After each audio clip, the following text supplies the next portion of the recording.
Welcome back to the Career Boost podcast. Today is a very special episode for me personally because our guest is not just an outstanding cardiologist, but also one of my own mentors. Dr. Vasco Gama is a visionary, deeply motivating figure in Portuguese cardiology. He was a true pioneer in several cardiology techniques in our country and completely revolutionized the cardiology department at Hospital de Gaia.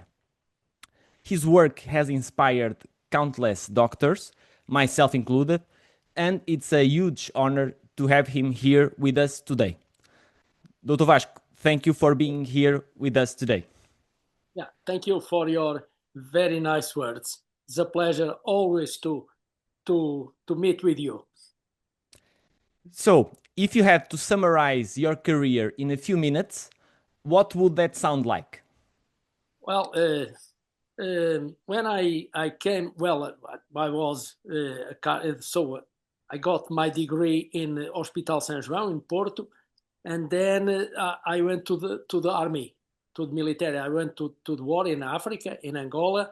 When I came back, one of my best friends, José Carlos Areis, a pediatric cardiologist, has been in Holland. So I went to visit him, and I liked very, very much the country and the way of working there. So I applied for a position at the Thorax Center.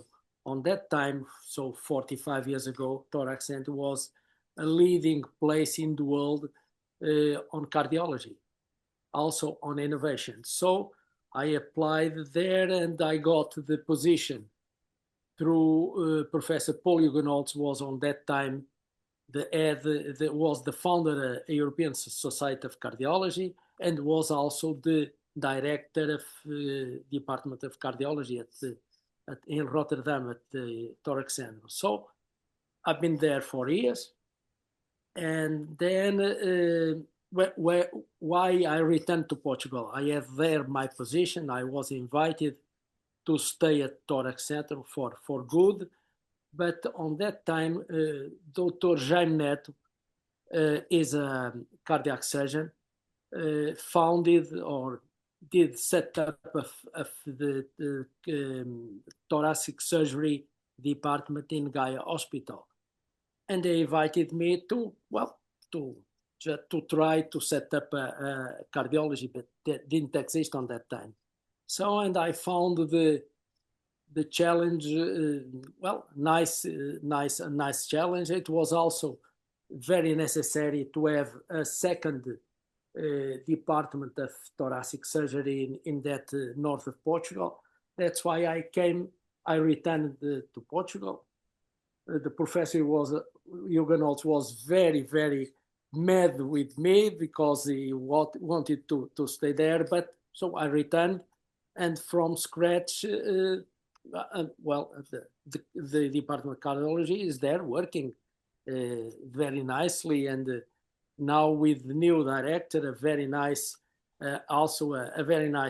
young guy, is Professor Ricardo Fontes Carvalho, and they are doing a very nice work. So that's in very quickly my life, you know. Every great doctor usually had someone they looked up to.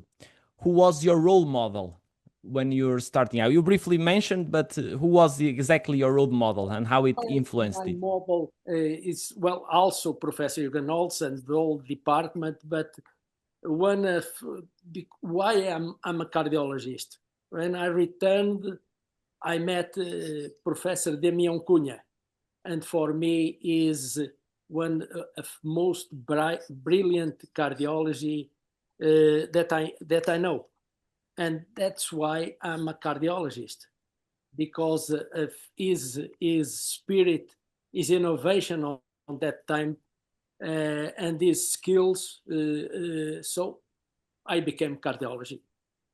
I became cardiologist because I liked very much the way of handling the patients. On that time, were no echocardiography, nothing. So, and Damião used to send the patients for surgery only with physical signs, X-ray and auscultation and electrocardiography. So even the pediatric cardiology and adult cardiology, the patients were seen with the classical way of examining a patient, and I was amazed with that. So that's why I I I wanted to be a cardiologist on that time, because when I was very young, I wanted to be a physical atomic physicist, but on that time it was not possible. It was very expensive, so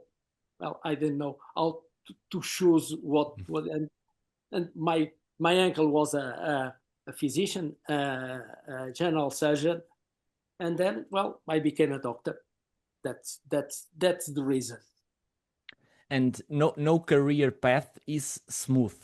What were the toughest roadblocks you faced along the way, and how did you overcome them? My roadblocks were mainly well during the war.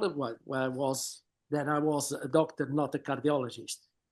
Then I became a cardiologist, and when I returned to Portugal, that was really a tough a tough a tough position that I got in Gaia, because it didn't exist. Gaia on that time was a pneumologist hospital, tuberculosis, and everybody was against cardiology.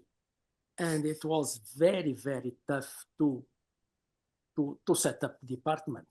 Then to collect my team, all the doctors that worked there were invited to come there. Jaime Neto, on that time, was director of the hospital, helped a lot, and so we just started with polyclinic consultations, then the non-invasive methods, then came it was coronary care unit, and then finally the cath lab. The first cath lab was just one room on a veranda, and then we got some grants from the European Union. So we did set up with 2 rooms. Also on that time it was a very, very terrible fight with radiology, because I got the CT scan, as you know, on cardiology, inside of cardiology. It was really a very big fight, but well, slowly the cardiac surgeon came with expertise for bypass surgery, and so well, slowly the team was built up, and well, and you know the rest. You know, is very rewarding for me to be the leader of such a wonderful team, nurses, doctors, helps, and cardiopneumologists, and so all the team was really very, very nice. Let's change now topics. And critical thinking is one of the most complex skills to develop and to keep sharp. How do you personally make sure you are always thinking critically? Because you are always thinking critically. Yeah, you know, I have my connections still, but some of them already died. But in Holland, so everything was mixed with the help of my colleagues, the engineers from the Thorax Central, and also what was going on the world. So, and I never, personally, I never I thought that I had the truth. So, so I visit a lot of departments, a lot of places. I spoke with a lot of people. So, and that all mixed together. So I had my idea, you know, I had my idea. So, and my idea is there. My idea is there. That's and one of important things is to have leadership, to maintain a team. The most important thing I think in life is to have connections, and to respect the others, to teach, because I learned from others what I know. So the most important is transmit the knowledge for the others. The knowledge is not from ourselves; it belongs to the entire world. So, and then it was very important for me to transmit that and to maintain the department and to have to build up the teamwork. You mentioned leadership, and as someone who has built and led teams, what do you think is the single most important quality a leader must have? I think is respect, hard work, and respect. You have to be respect for your work and for your knowledge, and you have to transmit that on a very honest and day by day work. I think is the most important part is to respect the others and to maintain and friendship. To maintain the reunion of the team. That's very very important. Otherwise, you are not a leader. Medicine is demanding, but we all need balance. What were your own strategies for maintaining a good work-life balance? Well, I do. I do exercise. I dive. In the intervals, I used to dive, to go on holidays, to maintain my friendship outside of the hospital, and and then to try to have good relations with the entire team. And when I mean the entire team is not only the doctors and the new generation, to have the entire team, the nurses, the helps, everybody, the technicians. That is really very very important. That's what I think that must be a leader. Yeah. Absolutely. And if you, And one thing that also is very important is to have to perspective the future, to to see beyond what we are doing. And then reading the expertise from the others, and always think ahead and well to try to discover, between brackets, the new things. That is really very important, and to transmit that anxious way of thinking to the others, to the young generation. That is very very important. if you could go back in time, what's one thing you wish you had known about a career in cardiology before you started? Well, that's a difficult question. Cardiology, when I started in Portugal, cardiology, as you know, you don't know because you are very young, but on that time, or 50 years ago, cardiology was, not bad. It was the time. And then as I told you, I met Damião, and then I went to Holland, and I saw what was and for reading the newspapers, the reviews, the publications, that cardiology was not the one that we had here on that time in Portugal. Cardiology for me should be another thing, much more complex and much more nice to work with. That's why I went away from Portugal to learn the new things, because was not happy with the cardiology here in on that time in Portugal. That was my motivation. Yeah. We have many young fellows listening to this podcast, and you already mentioned them. What tips or tricks would you share with them to help boost their careers?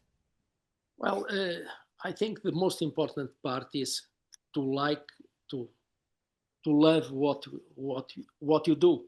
to like very much what you are doing. And the other part, very important, to have curiosity, to be curious with everything, computers, imaging, patients, everything on life, nature, everything, and hard work. You have really to work very hard to accomplish your dreams. Without hard work, you can't succeed for sure, for sure. At least in this profession, in cardiology, I think hard work is really very important. You have always been ahead of the curve. How do you see cardiology evolving over the next, let's say, 10 years? Is well, it's with the new developments, with the computer science, with artificial intelligence, cardiology, and also medicine will be completely different from our days. And I think cardiology and also medicine will be always with a human being. So the human part of medicine has to be always present. You are not a machine. But with the help, with the technology, I think you can treat. I don't think it's very hard to say that you can treat better. No, you can treat at least on a different way, a more elegant, perhaps, way, with the new technologies, with the artificial intelligence, that helps a lot on imaging and also on other parts of medicine. But never forget that the human part, the contact with the patient, is really very important. As you know, sometimes you speak with the patient and then you have diagnosis without doing nothing, with experience, with listening to the complaints of the patient, with physical signs. Sometimes you have diagnosis without even doing nothing other techniques. I think is the human component of medicine should be preserved, and I think will be never forgotten. That's what I foresee. Well, with artificial intelligence, with the new quantum computers, with all the knowledge that you have, medicine for sure will be completely different from these days. And to wrap up, can you recommend one book, medical or non-medical, that you think every doctor should read? Well,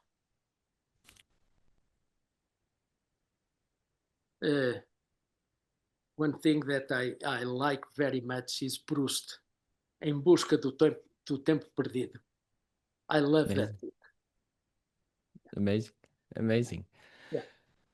So, a heartfelt thank you to Dr. Vasco Gama for sharing not only his expertise, but also his vision and passion.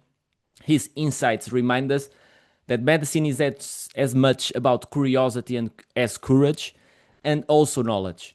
We live inspired and better equipped to face the challenges ahead. To our listeners, we'll be back soon with exciting news and fresh voices to keep boosting your careers.